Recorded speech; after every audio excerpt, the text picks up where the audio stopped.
Thanks for joining us. I'm Rena 9, and we want to bring you some breaking news out of the Dallas Police Department headquarters. Our Kenneth Craig is standing by just a block away where there's increased police activity. Kenneth, what can you tell us? Well, I can tell you, Rena, certainly a very active scene out here at this moment, even though it seems as though police are sort of finishing up their work. Right around me, where, as you said, I'm about a block or two south of police department headquarters and that parking garage, which is just right behind it. There are 1, 2, 3, 4, 5, 6, 7, 8, 9, 10 police cruisers out here. Within the last maybe 15 minutes or so, we've seen a lot of those officers sort of get back in their cars and sort of seem to calm down. It was a pretty tense situation out here for quite some time. All of this began about 6:45 Eastern time when they got reports of that suspicious person possibly in the parking garage. They did a very thorough search, according to the Dallas Police Department, of that parking garage. They used a shotgun to breach a door. Now we know they are searching the parking garage with a K9 just to make sure no one's inside, but so far no suspect has been found, they said. Kenneth, any sense of what set police off and led them to this particular parking garage?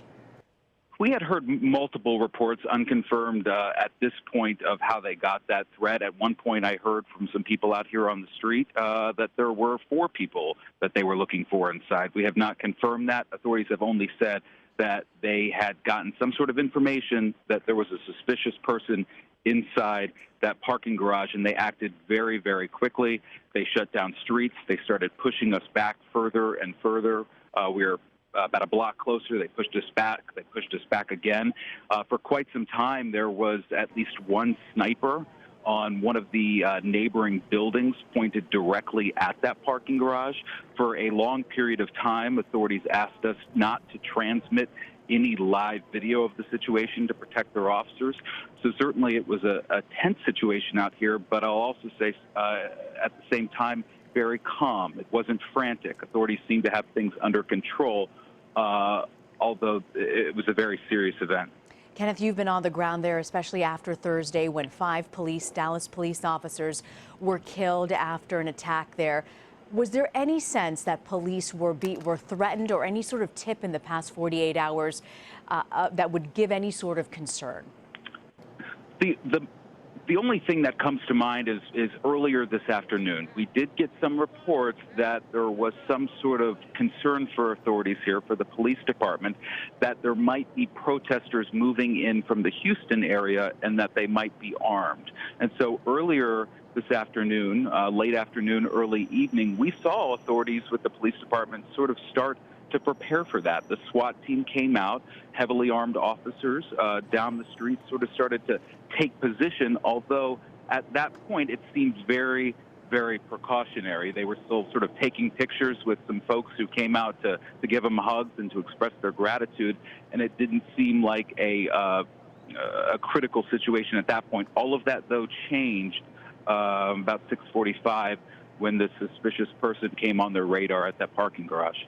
If you're just joining us now, we're following the breaking news out of Dallas near the police department headquarters there. Police were seen with guns drawn near the headquarters as they were looking into a police parking garage, trying to see if there is a suspicious person, some sort of suspicious activity in that parking garage. Our Kenneth Craig, CBS News correspondent, is just a block away. Kenneth, this is what police have been warning us the past few days. If you see something, say something. And it seems that is exactly what happened here this afternoon. We don't know how they got information about that suspicious person or how that threat came into the police department, but certainly they are on high alert. They just lost 5 of their officers. They're trying to grieve. They're trying to mourn. The community is trying to heal, but at the same time, they still have to do their jobs.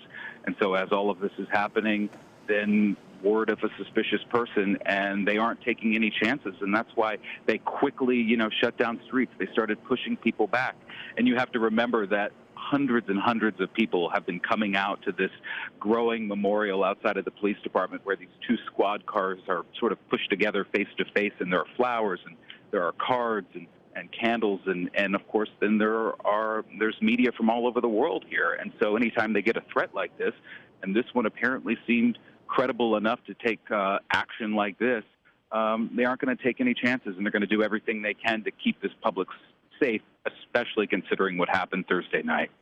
CBS News correspondent Kenneth Craig at 1 block away from the Dallas Police Department, where there appeared to be some sort of police activity. SWAT teams surrounding a police parking lot. They were looking for what they believe to be a suspicious person, but so far they have found no suspect. We're going to continue to monitor this, and we want to remind everyone watching right now that we do have a 48-hour special appearing tonight, Bringing a Nation Together. That's tonight on CBS at 10 p.m. Eastern and 11 p.m. Eastern here, rebroadcasted on CBSN. We'll have much more to continuing coverage of this breaking news by the Dallas Police Department. We'll continue to follow it and bring it to you live.